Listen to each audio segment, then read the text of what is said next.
English Senior Dictation, December 1984. Be ready. 10 seconds. 5 seconds.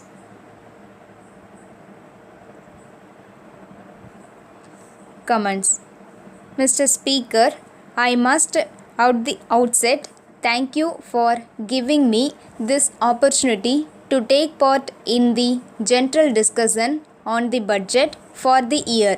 I wish to congratulate the Honorable Finance Minister on his presenting such a good budget which aims at improving the conditions of the weaker sections of society.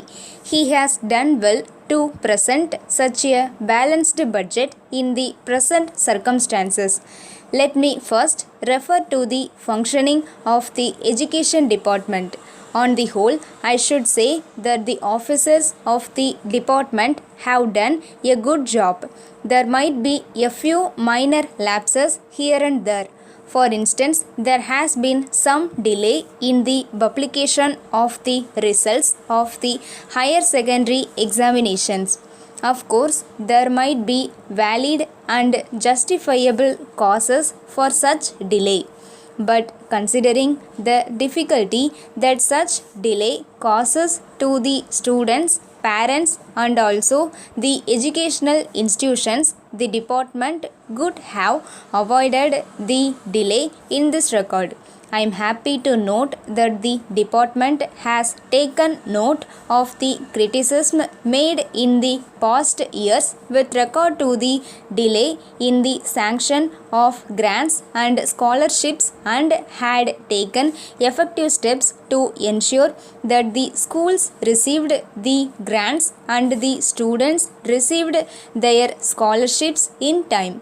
I thank the departmental officers for being responsive to the suggestions and remarks made on the floor of the House. As regards sales tax, I think there is much room for toning up the administration of this department. A number of members who spoke before me have referred to many complaints made by the merchants, traders, and businessmen about the harassment to which they were being subjected by the department.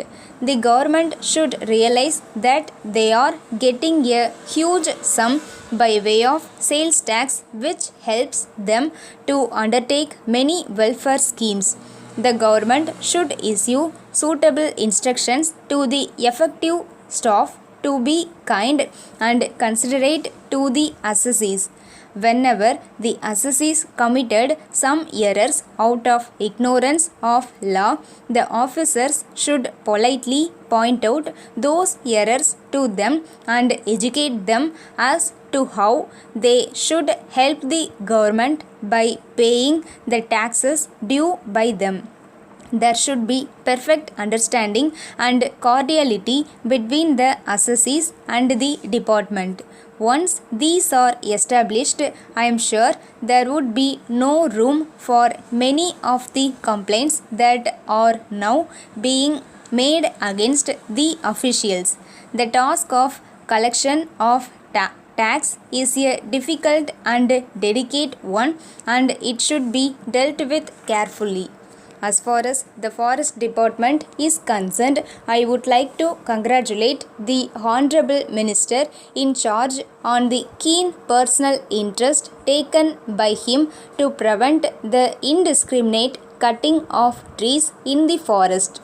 We know very well how forests are essential for the prosperity of any country. We notice a tendency on the part of some people to destroy forests for various personal uses without realizing the grand harm they are doing.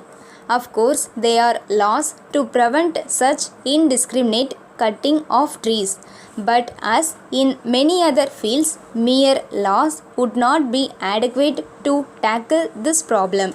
The cooperation of the people is also essential. The people should voluntarily come forward to cooperate with the officials and stop cutting off trees. The officials on their part should always be very strict in dealing with the offenders in this respect. As regards the cooperation department, the fine objective of the cooperative movement is not being achieved in many cases. Rules and regulations are violated very often.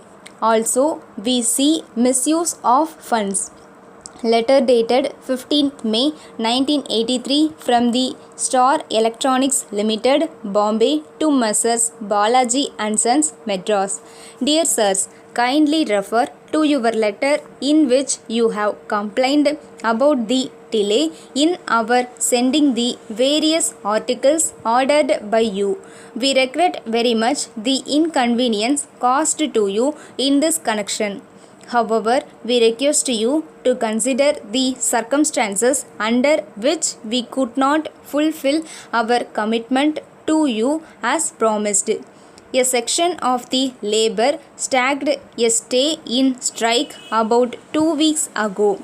Though the other sections were willing to work, it was not possible to keep the factory open for security reasons. Hence, we have declared a lockout. The demands of the workers are not reasonable and are against the terms of the agreement entered into between their representatives and the management. So, we are not in a position to meet their demands. We have explained this position to the labor officers and they are trying to bring about a settlement after holding talks with the representatives of the workers. We hope that their efforts would be successful and the workers would accept their advice and call off their strike. In any case, we hope to settle this matter shortly. Thereafter, we propose to execute all pending orders promptly. We assure you that we would give priority to your orders and send you the articles within 2 weeks. Thanking you, yours faithfully. Stop.